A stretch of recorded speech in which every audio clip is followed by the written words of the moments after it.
Hi, I'm Claire from Rooted in Language, and I have some fun gift ideas for your growing writer this holiday season.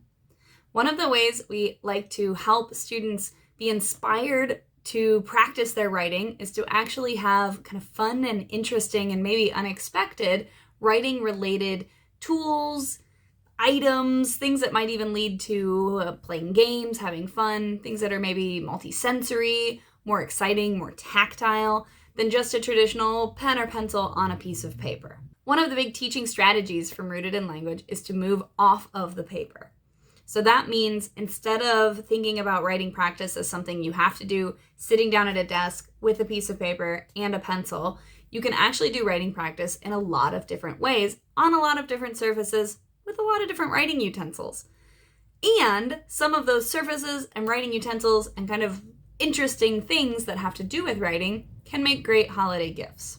So, to start off, I thought I'd talk a little bit about the actual writing utensil. The more you can get fun writing instruments, the more engaged your child might be. And these can often make really good stocking stuffers or small little gifts.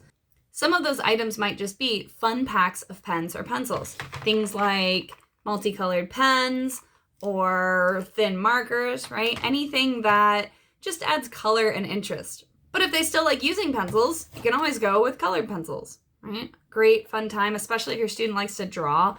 That can be kind of a 2-for-1, right? It's a great drawing gift, and you can use them to write as well. A little more unexpected pen might be something like a fountain pen. Growing up, I love using pen and ink, but it can be a little messy and a little intimidating if you're not used to using pen and ink. If your child wants to try it, I would definitely not shy away from it. It can be a ton of fun. You can find all kinds of beautiful quills and feather pens and different colored inks, and hundreds of different kinds and styles to choose from. But you do have to be aware that you might end up with ink everywhere. So that can be a little dangerous in the mess department. The slightly less messy version of that would be a contained fountain pen, where you still get that kind of interesting, fun nib.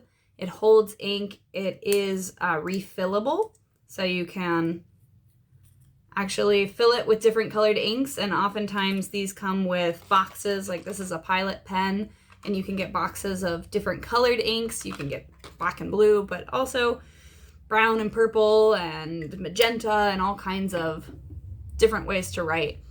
It's also good practice if your child is learning cursive. Sometimes using a fountain pen makes cursive more exciting because you get line thickness variation, and it feels very smooth when you're writing on a piece of paper or just kind of messing around with that.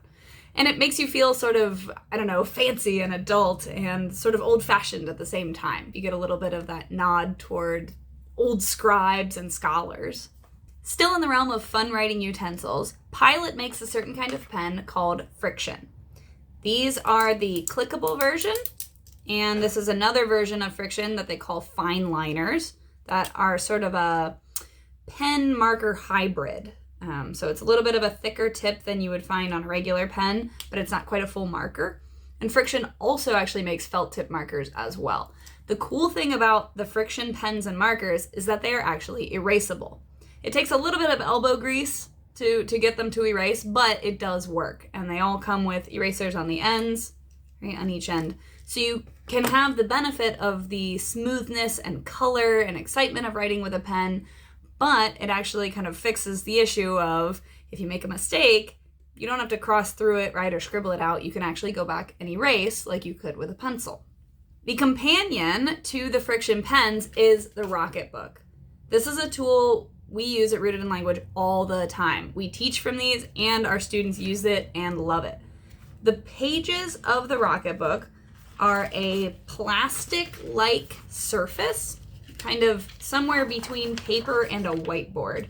It's kind of shimmery and smoother than a regular piece of paper, and they're specifically designed to work with the Friction pens, and you can write all over it and erase off of it just like you would on a regular piece of paper. You can also take a damp cloth and wipe the entire page clean. So Rocketbook's whole purpose is creating sustainable, reusable notebooks, and because of that, they have this kind of unusual surface that can inspire more writing practice and more engagement with writing. And it makes it feel like it isn't permanent, especially if you make a mistake, right? Just like using a pencil, right? Like I said, it's easy to erase. You can go back and change it. You can wipe the whole page clean.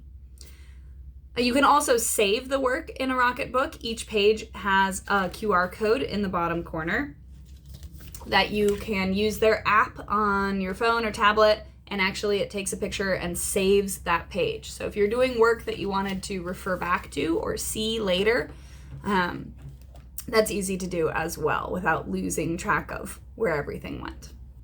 Another sustainable tablet style piece of technology is called the Remarkable. And this is a little bit more expensive. It would be a larger item, definitely more technology based than the Rocketbook, because it's meant to be a tablet like an iPad or something like that, but is designed specifically for writing, or kind of a pen and ink replacement tool. This one is a lot of fun to mess with because you get that technological kind of aspect to it. It has a special pen that goes with it, and when you write on the surface, right, it's just like writing on a piece of paper. You can erase on this, you can clear a whole page, you can have different backgrounds for your pages like lines or grids or dots. And the surface, the kind of tactile experience that you get from that, it's very, very fast, right? As soon as the pen touches the surface, you get that response of writing. But it's very smooth, like a pen, good for cursive practice, good for, again, that kind of freedom of being able to take risks and make mistakes, because it's super easy to wipe clean and start again or take it in a different direction. Has thousands and thousands of page storage capability. But like I said, the only sort of downside of that one is it is a little bit more expensive because it is a pretty high-tech piece of technology. One of our favorite items to use when working with students is actually just a plain old whiteboard. I have an example of a rather large whiteboard because it's my one that I use for work, so I hang it on my wall, and I use it all the time. It's kind of an everyday tool with lots of colorful markers, because if you hadn't guessed, having colorful things is kind of what I like to do when it comes to writing.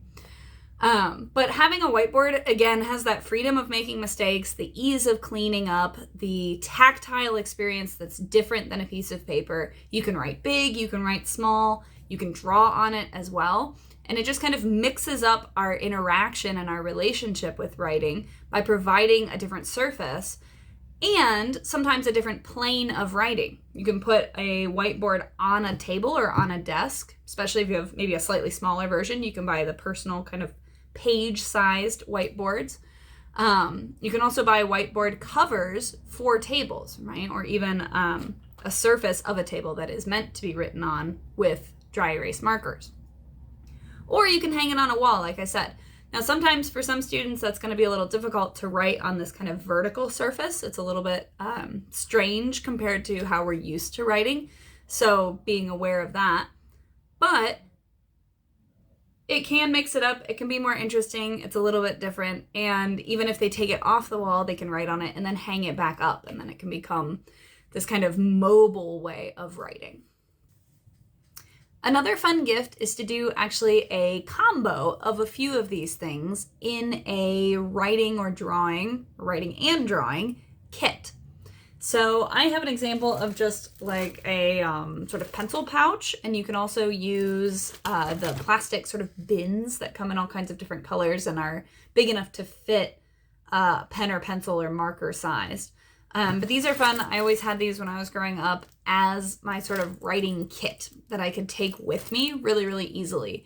And it gets packed full of different pens, markers, pencils or colored pencils, some Post-its, and maybe even some like mini tablets of paper, right? Or depending on kind of how big your box or bag is, something that becomes owned by the child, right? This is my Post-it pack or my mini notebook, so that I can kind of do whatever kind of writing and drawing that I want in this. It's a risk-free kind of environment and a way to inspire that pen to paper or pen to surface sort of practice and experimenting outside of a traditionally like school type environment. Like, oh, we're going on a car trip or we're visiting grandparents or something like that. And you can just bring this kit with you, and when you're bored or want to mess around or waiting for something, you can pull out your markers and your pad and be writing or drawing or doodling or anything like that.